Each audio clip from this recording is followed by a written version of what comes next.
Et je suis venu aussi voir s'ils vont vraiment appliquer les textes sur lesquels ils m'ont éliminé, c'est-à-dire l'arrêté du ministère. Ils ont décidé de valider les candidatures non pas sur les statuts de la fédération, mais sur l'arrêté du ministère. Mais le même arrêté du ministère dit que quand on fait appel au comité olympique, ça suspend la décision. J'ai déposé, ils ont fait exprès de me rejeter ma candidature 48 heures avant. Hier, j'ai déposé au comité olympique. Normalement, ça devait suspendre et on devait renvoyer en attendant que le comité olympique vide mon appel. Curieusement, le comité olympique vient nous dire qu'ils ont statué dans la nuit et qu'ils ont rejeté mon appel. Mais ils ne m'ont jamais entendu. Ils ne m'ont jamais entendu, ils ne m'ont jamais signifié. Ça, c'est un point.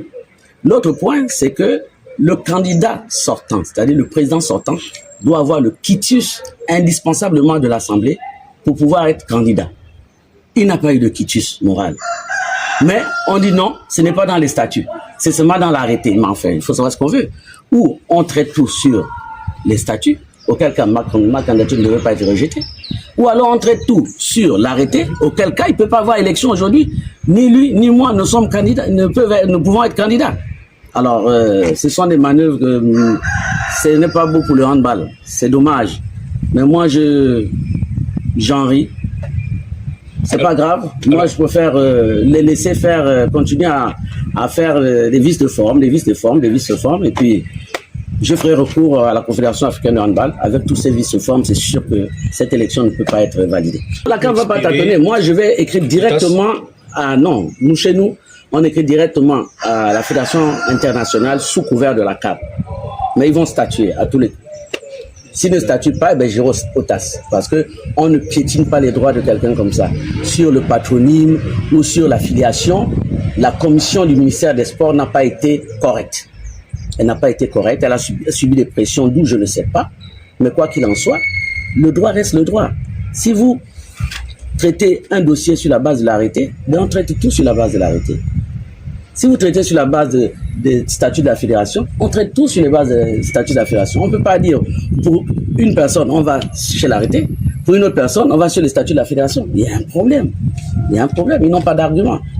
Ils sont dans le faux et ils sont dans le vice de forme. Pas dommage pour eux.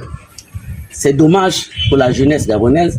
C'est dommage pour le sport en général et pour le handball en particulier. C'est vraiment dommage ce qui se passe.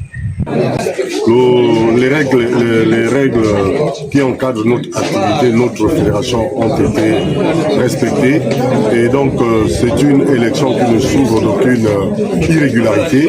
En ce sens, c'est une satisfaction parce que pour une fois les textes ont été appliqués dans la lettre et dans l'esprit. Sur son dynamisme, sur la volonté des uns et des autres et aussi sur sa capacité à pouvoir aller chercher les moyens là où est-ce qu'il se trouve.